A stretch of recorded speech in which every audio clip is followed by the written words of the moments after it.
যে আমরা নিজের পছন্দের, নিজের দলের, নিজের মতের মানুষদের দোষ ত্রুটি যদি ধরাও পড়ে, তারপরও সেটাকে আমরা ধামাচাপা দেওয়ার জন্য নানান যুক্তি, নানান ব্যাখ্যা আমরা দাঁড় করাই এবং সেটাকে ধামাচাপা দেওয়ার চেষ্টা করি।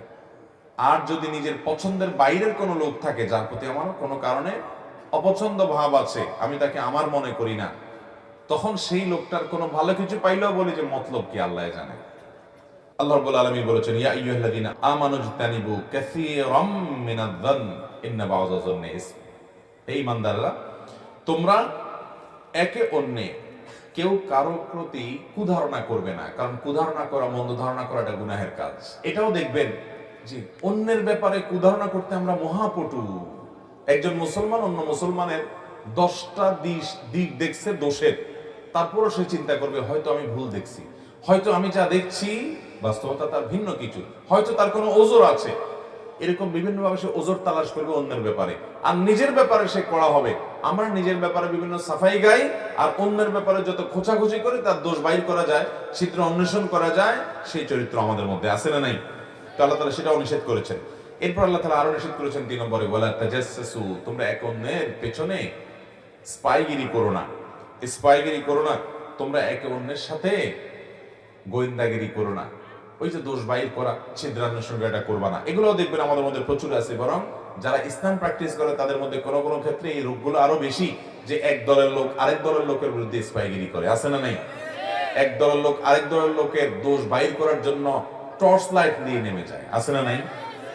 ভাইরা আমার, এরপর আল্লাহ তাআলা বলেছেন চতুর্থত, ওয়ালা ইয়াগতাব বা'দুকুম বা'দা, তোমাদের কেউ যেন কারো গীবত না করে। এই গীবত তো এখন আর গীবত নাই, গীবত এখন ঘি ভাত হয়ে গেছে। গীবত এখন কি হয়ে গেছে? ঘি ভাত হয়ে গেছে। দুইজন একত্র হলে 3 নম্বর জনকে নিয়ে যদি আলাপ আলোচনা না করা হয়, তার দোষ ত্রুটিগুলোকে রসিয়ে রসিয়ে, মজা করে করে, হেসে হেসে, আনন্দ করে যদি চর্চা না করি, আমাদের মজলিসটাই পানসে পানসে লাগে। ঠিক না বেঠিক? এই পরিমাণ ভয়ঙ্কর আকার ধারণ করেছে গীবত। এই পাপ যখন আমরা করি, এই অপরাধ যখন আমরা করি, আমাদের হিতাহিত জ্ঞান পর্যন্ত থাকে না। আমরা এমন ভাবে করি এটা যে অপরাধ, সে অপরাধ বোধটুকু পর্যন্ত আমাদের মধ্যে কাজ করে না। ভাইরা আমার, গীবতের অপরাধ সকাল থেকে রাত পর্যন্ত সারাদিনে কতবার হয় আপনার, আপনি যদি হিসাব করেন তো দিন শেষে আপনি অবাক হয়ে যাবেন। দেখা যাবে আপনার দ্বারা সবচেয়ে এই ভয়াবহ পাপটা পরিমাণে অন্য অনেক পাপের চাইতে বেশি হচ্ছে। ঠিক না বেঠিক? আপনি যদি কোনো গীবত না করেন, দুজন তৃতীয় কাউকে নিয়ে সমালোচনা করছেন, ওখানে বসে আপনি রসিয়ে রসিয়ে সে মজা শুনছেন। ওয়াজ মাহফিলের মধ্যে বসে আজকাল অনেক গীবত হয়, হয় কি হয় না? ব্যক্তির ব্যক্তিগত বিষয়গুলো নিয়ে চর্চা করা, খোঁচাখুচি করা, দ্বীনদার ভাইদের ভিতরে ইসলাম প্র্যাকটিস করে সেই ভাইদের মধ্যে রোগগুলো ব্যাপক আকার ধারণ করেছে। এগুলো বাধা দেওয়ার মতো লোক পাওয়া যায় না। আমার মাদ্রাসার ছাত্র জীবনে এক ভাইয়ের কথা মনে পড়ে। এই কুমিল্লার মানুষ উনি ছিলেন, আব্দুল কাইয়ুম ভাই। কোথায় আছেন জানি না, সেই ছাত্র জীবনে হাটাজারিতে যখন পড়ি তখন ছিলেন। আমার মনে আছে যে আমরা কখনো যদি কারোর বিষয়ে কোনো সমালোচনা করছি, সাথে সাথে আব্দুল কাইয়ুম ভাই বলতেন, ভাই হয় থামান আলোচনা, না আমি এখান থেকে চলে যাব, কারণ আমি গুনাহ করব না। গীবত করা যেমন গুনাহ, গীবত শোনাটাও আমি শুনবো না। এরকম মুত্তাকি পরহেজগারের সংখ্যা আমাদের সমাজে অনেক কম। এই হিম্মত আমাদেরকে করতে হবে যে আমি গীবত করব না, গীবত শুনবো না। অনেকে গীবত করার সময় শয়তান তাকে একটা যুক্তি তুলে দেয়।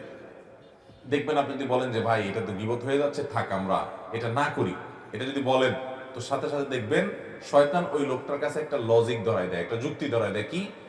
শয়তান বলে যে তুমি যেটা বলতেছো সেটা তো সত্য কথা বলতেছো। বলে যে আরে ভাই আমি যা বলছি সত্য বলতে, আমি তার সামনেও বলতে পারবো। তো সামনে যদি বলতে পারো তুমি সামনেই বলো, পিছনে আর বলবা না।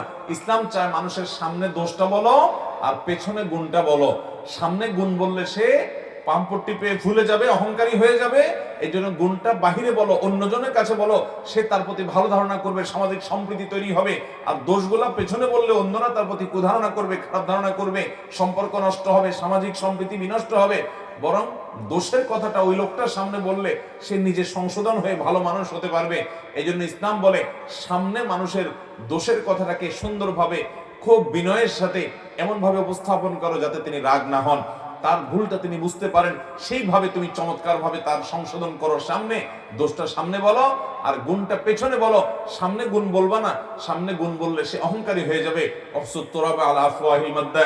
মুখের সামনে যে প্রশংসা করে, নবী সাল্লাল্লাহু আলাইহি ওয়াসাল্লাম বলেছেন তার মুখের উপরে মাটি মারো, কারণ সে তোমাকে অহংকারী করে দিচ্ছে। প্রশংসা করলে সে পেছনে করবে, আর দোষটা সুন্দর করে বিনয়ের সাথে সামনে বলবে। আর আমাদের নেচার হয়ে গেছে, অভ্যাস হয়ে গেছে, প্রবণতা হয়ে গেছে উল্টা। আমরা মানুষের সামনে পাম পড়তে দিই, বলি মুফতি সাহেব মাশাআল্লাহ, আপনার ওয়াজ শুনলে ভাই দিলটা জুড়ে যায়, সুবহানাল্লাহ, কেমনে পারেন ভাই এরকম, মাশাআল্লাহ মাশাআল্লাহ। আর ওই পিছনে আরেকজন কাছে বলে, দেখ বেটা কোন কিছু জানে, বোগাস। সামনে আসলে আমরা পাম পড়তে দেই, আর পেছনে গেলে বাঁশ দেই, ঠিক না বেঠিক? এটা কোনো মুসলমানের চরিত্র হতে, মনে রাখবেন।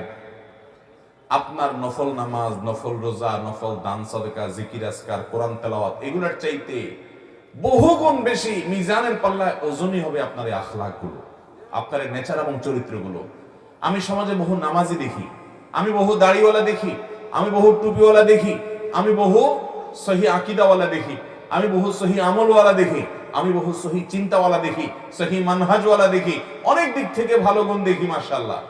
কিন্তু দেখি যে এই চরিত্রের দিক থেকে মার্কিং যখন শুরু করা হবে, তখন আমাদের অবস্থা বড় ভয়াবহ। আমি সহ আল্লাহ রাব্বুল আলামিন আমাদের সবাইকে সংশোধিত হওয়ার তৌফিক দান করুন। আমরা গীবত পরিহার করব তো ইনশাআল্লাহ। আল্লাহ বলেছেন ওয়ালা তাজাসসু, একে অন্যের পিছে লেগে টর্চ লাইট দিয়ে দোষ খুঁজে খুঁজে বের করো না। অনেকে দেখবেন অনেকের বক্তব্য শুনে উদ্দেশ্যই হলো হাতাটাটা গোছায় বসে দেখি কয়টা ভুল ধরা যায়, আছে না নাই? ইউটিউব খুলে আপনার কোন হুজুর অপছন্দের, আপনার দলের বাইরের অন্য দলের, অন্য মতের, আপনি মনে করছেন যে উনি আমার লোক না, তো এবার তার ওয়াজ শুনে, কিন্তু সে শোনার উদ্দেশ্য কি? দোষ বাইর করা। এই যে দোষ খুঁজে বেড়ানো, এটা কখনো মুসলমানের চরিত্র হতে পারে? দোষ নজরে আসছে সেটা কারেকশন করা ভিন্ন জিনিস, কিন্তু ঘোটায় ঘোটায় ঘোটায় ঘোটায় দোষ আবিষ্কার করার জন্য আমাদের বহু বক্তব্য আছে, অনেক লোক শুনে, এবং সেই শোনাটা দোষ ধরার জন্য শুনে, এবং এত বেশি শুনে আমি নিজেই অবাক হয়ে যাই যে আমি নিজেও তো আমার নিজের বক্তব্য এতবার শুনিনি। সুবহানাল্লাহ, এই লোক কত আল্লাহওয়ালা যে এতবার শুনে ফেলছে। আল্লাহ তাআলা আমাদের ইসলাহ হওয়ার তৌফিক দান করুন। ভাইরা আমার, আমি নিজেও এই রোগগুলো থেকে মুক্ত না ভাই, এই জন্য বারবার বলি আখলাকের ত্রুটি আজ আমাদের মধ্যে সবচেয়ে প্রকট ভাবে। আমরা আলেম হই, অনেকে বক্তা হই, অনেক ভালো ভালো আলোচনা করি, অনেক সুন্দর সুন্দর মাসলা মাসাইল দিই, অনেক মিষ্টি মিষ্টি কথা বলি, কিন্তু দিন শেষে আমি হয়তো কারোর পেছনে লাগি, কারোর দোষ চর্চা করি, কারোর দোষ আবিষ্কার করার চেষ্টা করি। ডক্টর খন্দকার আব্দুল্লাহ জাহাঙ্গীর রহমানের একটা কথা মনে পড়ে। স্যার বলতেন যে আমরা নিজের পছন্দের, নিজের দলের, নিজের মতের মানুষদের দোষ ত্রুটি যদি ধরাও পড়ে, তারপরও সেটাকে আমরা ধামাচাপা দেওয়ার জন্য নানান যুক্তি, নানান ব্যাখ্যা আমরা দাঁড় করাই এবং সেটাকে ধামাচাপা দেওয়ার চেষ্টা করি। আর যদি নিজের পছন্দের বাইরের কোনো লোক থাকে, যার প্রতি আমার কোনো কারণে অপছন্দ ভাব আছে, আমি তাকে আমার মনে করি না, তখন সেই লোকটার কোনো ভালো কিছু পাইলেও বলি যে মতলব কি আল্লাহ জানে, কাজটা ভালো ঠিক আছে, কিন্তু এর মতলব কি আল্লাহ ভালো জানে। আমরা তার কোটি কোটি দোষ বাইর করার চেষ্টা করি, এর মাধ্যমে আমরা মনে করি ইসলামের খেদমত করি। স্যার বলেছেন না, এর মাধ্যমে আমরা আমাদের নফসের পূজা করি, ইসলামের খেদমত মোটেও করি না। নিজের পছন্দের দলের লোকের ভুল বিচ্যুতিগুলো আমাদের কাছে কোনো বিষয় না, ব্যাখ্যা আছে সেগুলো। আর অন্যের ভালো কিছু পাইলেও সেখান থেকে তিল পাইলে সেটাকে আমরা তাল বানানোর চেষ্টা করি, আছে না নাই? ভাইরা আমার, আপনি আপনার দলের, আপনার মতের কয়জন আলেমের ভুল বিশ্লেষণ করেছেন আজ পর্যন্ত বলতে পারবেন? ভিন্ন মতের বহু আলেমের বিরুদ্ধে আপনি বিরাট বিরাট গবেষণা বের করেছেন, সেটা তো জানি। তা আপনার চিন্তার, আপনার বন্ধু বান্ধবের বিরুদ্ধে এরকম কয়টা গবেষণা করেছেন? নিজের বিবেককে জিজ্ঞাসা করেন, আপনি কি নফসের পূজা করছেন না আল্লাহর আনুগত্য করছেন? আল্লাহ তাআলা আমাদের সবাইকে সুন্দর চরিত্রবান, সুন্দর আদর্শবান মানুষ হওয়ার তৌফিক দান করুন। ভাইরা আমার, তো এই জন্য সূরা হুজুরাতের তৃতীয় আলোচিত বিষয় হলো যত মন্দ চরিত্র আছে সেগুলো থেকে পরিচ্ছন্ন করে একজন মানুষ নিজেকে জান্নাতি মানুষের উপযোগী করা। এর জন্য আল্লাহ রাব্বুল আলামিনের প্রথম নির্দেশ হলো কেউ কাউকে নিয়ে ঠাট্টা বিদ্রুপ করবে না, কেউ কাউকে খোঁচাখুচি করবে না, কেউ কাউকে বাজে নামে ডাকবে না, কটু মন্তব্য করবে না তার সম্পর্কে। এরপরে নির্দেশ হলো কুধারণা করবে না। কুধারণা করবে না। আমার মনে হচ্ছে যে লোকটা হয়তো এই কাজ করছে, আমি বলবো যে না, আমি যেটাকে খারাপ দেখছি, হতে পারে তার কোনো ওজোরের কারণে বাধ্য হয়েছে সে, এরকম একটা ব্যাখ্যা আমি দাঁড় করাবো। আমি যথাসম্ভব কুধারণা করবো না। মনে রাখবেন, কারো সম্পর্কে মন্দ ধারণা আপনি করেছেন, কিয়ামতের ময়দানে আপনাকে জবাবদিহি করতে হবে, মন্দ ধারণা কেন করলা তুমি। প্রমাণ ছাড়া আপনি কারোর প্রতি খারাপ ধারণা করতে পারবেন না, স্পষ্ট প্রমাণ ছাড়া। আর যদি ভালো ধারণা করেন, স্পষ্ট প্রমাণ নাও থাকে, আল্লাহর কাছে আপনি সওয়াব পাবেন ইনশাআল্লাহ।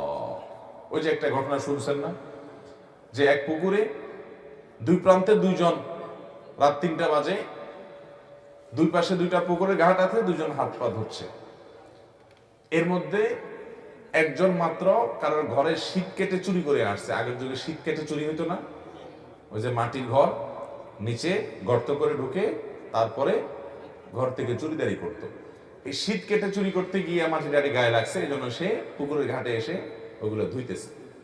তো সে ধুইতে আসে, চিন্তা করতেছে পুকুরের আরেক পাশে দেখি আরেকজন এরকম হাত পা ধুচ্ছে দেখা যাচ্ছে, তাহলে এই এলাকাতে চোর মনে হয় আমি একলা না আরেকটা আছে। আমি তো মনে হচ্ছে আমি একলাই খাই, দেখা যাচ্ছে আরেকটা আছে আমার জাতি ভাই। অপর প্রান্তে যিনি হাত পা ধুচ্ছিলেন, ওই আল্লাহর বান্দা উঠছে তাহাজ্জুদের জন্য ওযু করতে।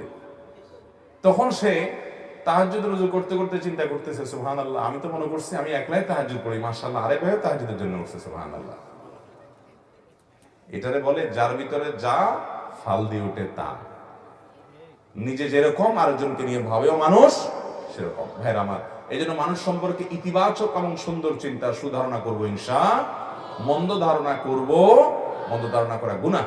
ইয়াকুম আয-যন্ন ফাইন্নায যন্না আকযাবুল হাদিস। নবীজি বলেছেন, তোমরা কারোর প্রতি কুধারণা করবে না, কারণ সবচেয়ে বড় মিথ্যা কথা হলো মানুষের প্রতি কুধারণা করা। আল্লাহ আমাদেরকে বেঁচে থাকার তৌফিক দান করুন।